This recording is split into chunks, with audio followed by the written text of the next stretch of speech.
Hey guys, what is going on? Redmaster here, and welcome back to another Cards TV commentary. Miscommunication there. So before we start off the matches today, I want to take this time to quickly apologize. Well, not really apologize too much. I mean, I was kind of, what you say, absent for past week or so.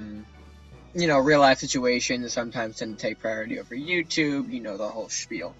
But anyway, I'd also like to take a quick moment to thank you for those of you who have recently joined us, joined in our merry band of Cards and Castle players. I only assume that's what you're here for. But yeah, so with that being said, let's just jump right in to the matches here. So I got a couple of choices. One that I'm going to show you right away is actually this one right here, JaxTaylor versus SLH. Now, a very interesting development happens in this match that I thought was pretty surprising and pretty just overwhelming. So JaxTaylor will take the first move without the bridge roll on turn 2.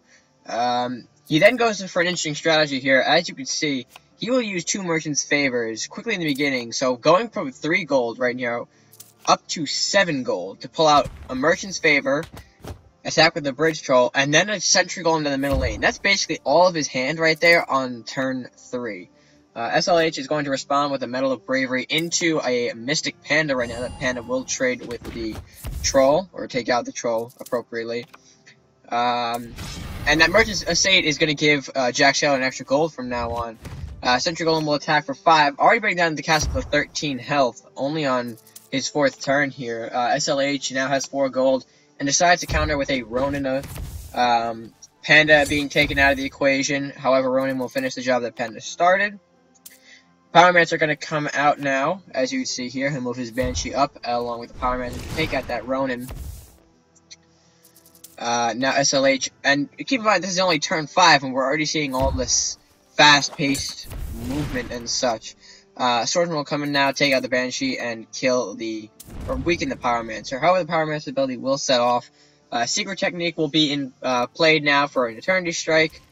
Pyromancer chooses to weaken Swordsman as opposed to damage the castle in a way that will be played as well.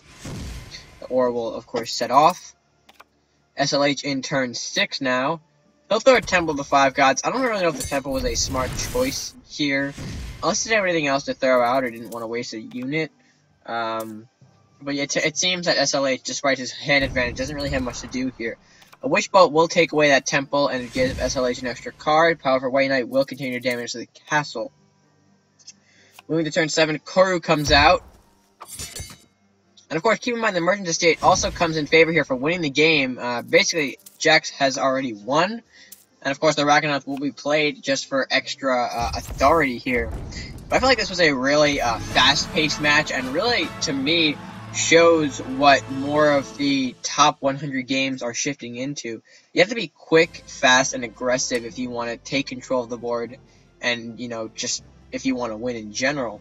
Of course, not all games are going to be like that. You will see the traditional, you know, alright, going back and forth, and sometimes you'll have, you know, just butting heads until one person can't match the resources another player has. But in this case, it's just interesting to see how fast and how effectively someone can throw out their hand like that just for, you know, that early advantage, which can ultimately lead to the win. So the next match here, let's just go with, we're going to go with medmula versus Dudge. Hopefully I'm pronouncing that right. So let's see, turn 1 is a pass for both. Derek is going into turn 2 now. Still can't do anything. Medmula comes out with a Call of War, and out comes an Ice Drake down the center lane. I'm assuming he's going to, of course, Reckless Knight, and he does come out, and of course, take care of that Ice Drake, leaving a body on the field, but of course, it's frozen. Not much he can do with it. Medal of Bravery from Medmula now. And then comes Flux, of course. He'll chop away Reckless and get a Disintegrate and another Call to War. So, keep in mind those RNG cards, because, you know, they don't show them for nothing now. Assassin comes out, a really bold Assassin play, I might say. Flame and Swiftness. That Flame is probably going to... Okay, Vicious Sunflower instead. They'll throw that out, and of course draw a free Kaiju, which will be played immediately. So good stuff there. Yeah, I thought that Assassin was a bit of a risky play. But anyway, moving on.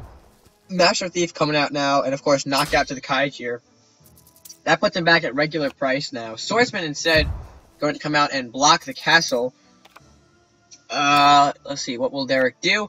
He'll throw out a Dread Pirate Robins to get the merchant's favors. I assume, okay, he's going to probably use one for the Dragon Lore. That will happen. Pirate Ship and a Reckless Knight draw from that. Merchant's favor coming in, and another Reckless Knight is going to be played on top. He'll damage the Swordsman, and of course the Master Thief will come and finish it off. So, sort of a 2-for-1 trade there. I don't know how smart that was, but of course you don't like to deal with a Swordsman from the Cleave. Titan Watcher and Assassin from medmula now, but at Murder, we'll take out that Assassin. I'm assuming he can probably deal with the Titan with the cards he's got. He's got a Genevieve, so... Winds of the North, though, being played, that Titan will take out Robins, no problem, and a Call to War. We'll bring out a Peasant. Filthy Peasant, right? Filthy Peasant. The name changes so much. Spikefish should come and take care of that Titan. And I assume the Swordsman might be played, or the Pirate Genevieve. Okay. She's going to come out now and just quickly take care of that Peasant, not wanting to deal with it at all. Bit risky, but... what you going to do? Yarm, okay, so here's where medmula is probably going to start to take over here. You see the Yarm now chopping away at the Genevieve, finishing it off and dealing base damage. So really, it puts Derek in a tough position here.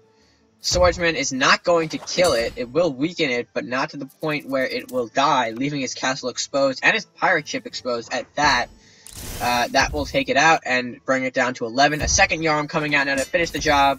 The first one started, and 2 more to the castle, bringing it to 9. And a Spiny to boot with that. So really, Derek is in a tough position here. I don't know if he can hold on. A Monk's going to come in, probably stall for a bit, and restore the castle up to 12. And of course, the Merchant's favor and Swordsman, meaning the rest of his hand, is used as some defensive, hoping to go offensive type strategy here. Another wind's being played now. That probably might end it off, actually. Yarm, let's see, dealing 2, castle on 5. Murders the Swordsman, and the Spiny's going to come in and whack for another 2. So really, 2 wins in the North ultimately means you're pretty much done at this point. And he's going to go out in the Blaze of Glory here. Vicious Sunflower going in. Serpent Witch now is going to be played from the Sunflower to take out the Yarm. And of course, the Surrender, meaning the victory goes to medmula. And yeah, you saw that in the match. I feel like, to illustrate some of where that match was going, I did feel like it was in the advantage of medmula, despite that Derek did pull a lot of good stuff, did control it for a couple times. It just ultimately wasn't enough. The blue-green is a very strong aspect, not only because of the ramp that you get from it, the Merchant's Favors, the Robins, the Master Thief, but also from the big guys that come out at the end. Yarm, Fenrir, Rune Warrior. They're just big guys, and scary ones at that, from the knockback and chain lightning, to the rampage, to the movement of Fenrir. It's just crazy. And, you know, despite that we do have that powerful combination, I do realize, I did want to start off the beginning of this episode illustrating this as well. It's a lot more diverse here. There's a lot of decks being tried out, a lot of interesting stuff, and that's a really positive thing for me to see. Of course, there will always be a deck that might trump others, but it's really one big cycle, one big rock, paper, scissors. There'll always probably be something to counter another, and that's how things should go, just so it can keep it fair, keep it, you know, fun for everyone. If you don't win every time, that's not a problem. I know I've been on the receiving end of some bad losing streaks, but that's just how it is. That's how it is. Let's see. I'm trying to find someone new to put on. You know what? We're gonna end it off with a, I guess, match from a while ago, right? Yeah. SirNoobALot versus Maz1. And I think what Maz may be running is Monsters, which is another prevalent meta deck, if you will. So, turn 1's the pass for both. SirNoobALot's going to throw a Crumbling Archive to generate some extra cards for himself. Maz will play Ninja Training, okay, so the draw in the Ninja aspect. Burning Sun from Archive and a Dragon's Lore. He's gonna pacify his Crumbling Archive. Now, interesting play. You know, he's not gonna keep that to nullify a Kraken that might be in this deck, or because I assume playing Maz a couple of times earlier in the season, I know he's running a bit of monster. So in comes a 2-gold Nullic here. But yeah, I don't know if he should have saved that pacifism. But anyway, moving on. Minotaur now will trade with Nullic here. I should just stop doing that and just call her Jira. It's simpler that way. Colossus coming out from Maz now, and a Serpent Witch. So the Serpent Witch is going after that Archive. He doesn't want that draw to generate. Let's see. Minotaur will come out now and kill off the Witch. It will survive as well, so there's an added bonus. However, the Colossus is going to get another attack and another movement from the Minotaur play. Another Ajira coming out now. Kaijir and Ramrus to Maz.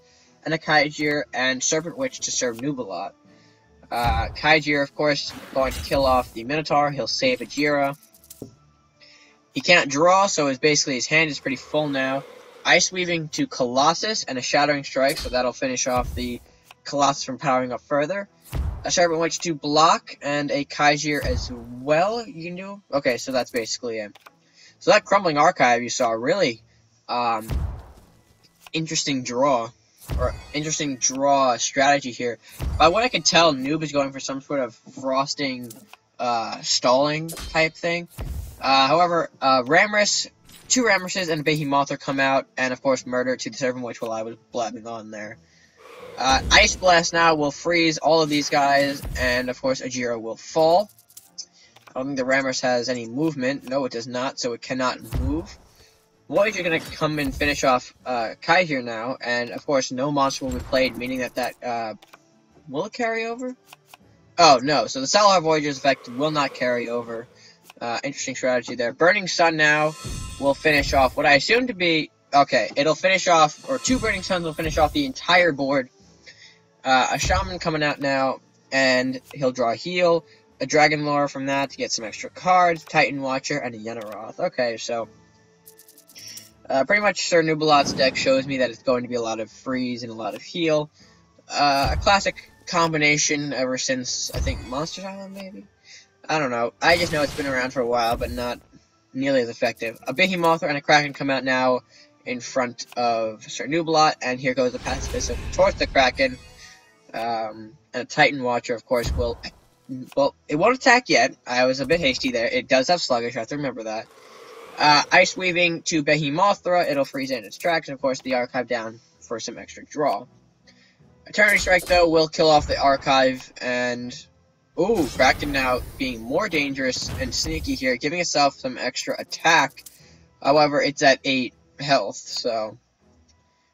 Yenaroth out now, it will target the Kraken, of course it'll freeze it, and a Shattering Strike to Behemothra.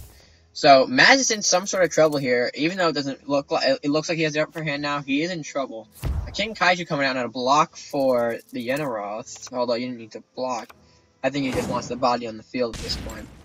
But of course, Sudden Death kicks in now. What will SirNoobALot do? He will use an Ice Blast to freeze the Kaijir. A Lightning Bolt to the castle, hoping to maybe get even.